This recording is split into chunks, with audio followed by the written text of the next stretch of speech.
Hi, welcome to Julia's Crafting Space. If you're new here, please subscribe for more videos, and if you've been watching my videos, I want to say thank you so much for subscribing and liking my videos.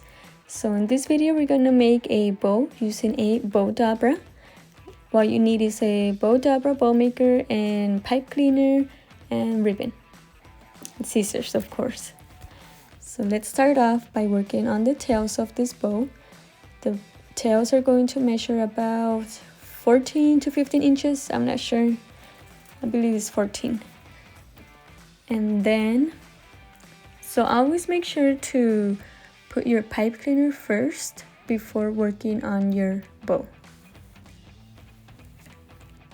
So because this ribbon is a little thinner than the one you see behind, I need to add more loops to make it fuller. Normally, if I just do 3 loops on each side, it will look good, but not on this one because I'm making a large bow. So, okay, so here I'm working on the loops. The loop measures about 6 inches long. So we do 6 inches long and then twist to make sure the print is showing, and then repeat the process.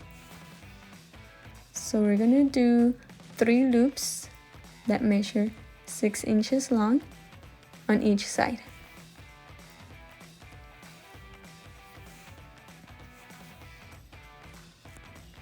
And after I do the 3 loops on each side, we're gonna do 3 more loops, but they are going to be smaller, measure about 4 inches, 4.5 inches long.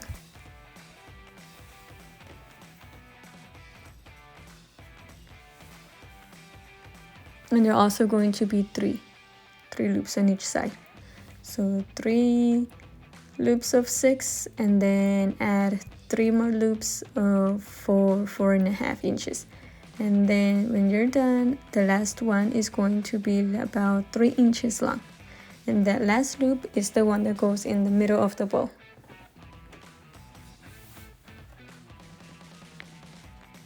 So here I try to do a closer look.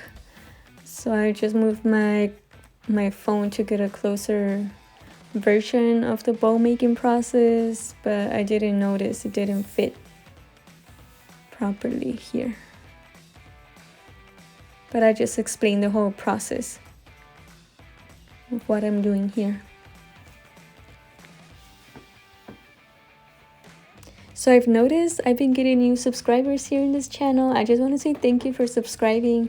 Let me know how you found me. How did you find me, and how are you liking my videos? If you like to see something different, you have any questions. I also have Instagram. You can find me by searching Wreaths_by_Julia, Wreaths by Julia. And I have Facebook, it's the same, Wreaths by Julia, and I also have TikTok if you look for me at Wreaths by Julia. So I have all social media. I also use Pinterest, if you use Pinterest. So I have everything here. Okay, I'm just tying the back of the bow. We're almost done here. Okay, so after we're done tying, this is how it's going to look. But now we're gonna fluff the bow to make it look nicer. So I don't know if you watch my previous videos on bow making. So something that I like to do is spray the bow using a Mod Podge sprayer. So Mod Podge, it's like a glue sealer type of thing, and the one I'm using, it's a multi-surface. It's good for indoor and outdoor projects. So because this project I'm going to use is for a wreath, and the wreath is going to be outdoors, I'm assuming, so this glue is pretty good for that. and it doesn't need any brush strokes. You just spray it a little bit and it works really good for me. And I got it from Michael's. It's about 4 ounces. I've used it a few times and I still have a lot of glue on the bottle. Alright, so this is how it's going to look. Thank you so much for watching. I hope you keep watching my videos and subscribe. And you all have a beautiful day.